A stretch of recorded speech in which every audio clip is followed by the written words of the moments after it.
अहो ते एका द्वारपालाने सुदामाला ढकलून दिलं. अरे असा मित्र असतो का भिकारी?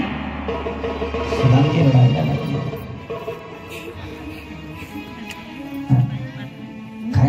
काय मी अनाथ अपराधी,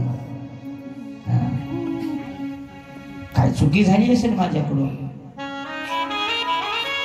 पण आता इथपर्यंत आल्यानंतर जर आपण परत गेलो तर फायदा होणार नाही. परत एकदा विनंती केली, सांगा त्याला, अहो तो माझा मित्र आहे. दोन द्वारपाल एकामेकाशी चर्चा करू लागले. अरे म्हणतोस तर जाऊन बघ. आणि जेव्हा त्यातला एक द्वारपाल परमात्म्याच्या अणीकडे आला आणि प्रभूला वंदन केलं, हात जोडले. प्रभू, दारावर एक भिकारी ब्राह्मण आलेला आहे आणि तो तुमचा मित्र म्हणतो. एवढा शब्द ऐकलं, सुदामा नाव असा शब्द ऐकल्याबरोबर परमात्मा धावायला लागले.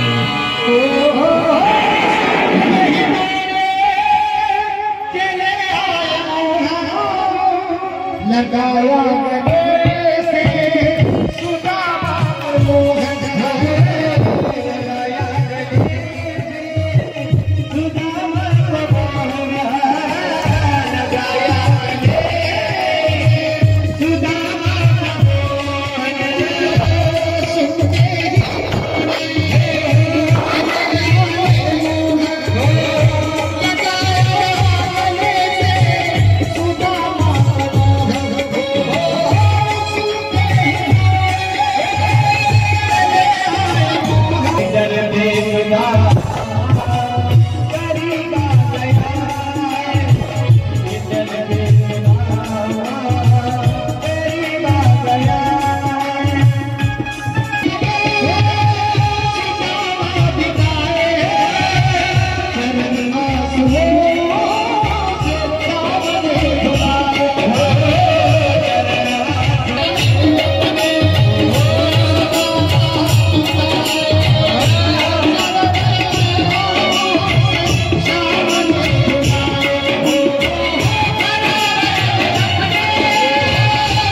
सिंहासनावर नेऊन बसवलं. चरण धुवायला लागले.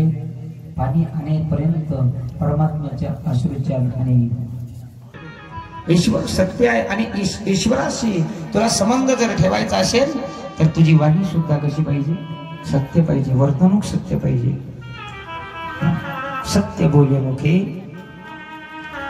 दुखवी अनेकाची दुःखे, हेची विष्णूची महापूजा, अनुभव नाही तुझ्या. आणि परमात्म्याच्या लक्षात आलं होतं म्हणून परमात्मा रडत होता. पाय देत असताना जेव्हा सुदामजीने पायाला झटका दिला जोरात, परमात्मा विचारतात, सुदामजी काय झालं? सुदामजी बोलतात, प्रभू अरे वाटेमध्ये अनेक दुःख आली, त्यामध्ये एक माझ्या पायाला काटा टोचला. प्रभू खूप पाय आणि ठणठण करतो, ठणकतोय. परमात्मा करण्याकरता गेली. सुयानेपर्यंत परमात्म्याने सुदामजीचं काय करता तुम्ही? सुदामजी रडायला लागले. काय करता प्रभू? अहो असामान्य माणसाचा पाय तुम्ही तोंडात धरता, म्हणजे काय योग्यता आहे? म्हणून सुदामजी रडतात, आपल्या दारिद्र्याकडे, आपल्या अवस्थेकडे पाहून रडतात. परमात्मा विचार करतो, अरे सुदामा, अरे तुझी अवस्था फारच सुंदर आहे रे, आता तुझी व्यवस्था पण चांगली झाल्याशिवाय राहणार नाही.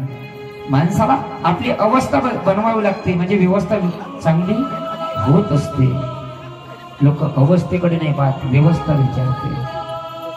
व्यवस्था कशी होईल, आहे का तुझी लायकी? लायकी नाम अवस्था. सुदामजी म्हणतात का, आणि सुद्धा पवित्र झाली होती, संपूर्ण अंतर्बाह्य शरीर पवित्र झालं होतं. ब्रह्मभूत काया होतसे कीर्तनी, आणि भाग्य तरी ऋणी देव जैसा. ब्रह्मभूत काया झाली होती त्यांची. अरे सुदामा जरी सामान्य दिसत असले, शक्तीने हीन असले, परंतु थोरपणा तेव्हा येतो जेव्हा नाम स्वरूपाची, नामरूपाची आणि शक्ती आत्मसात केल्या जाते.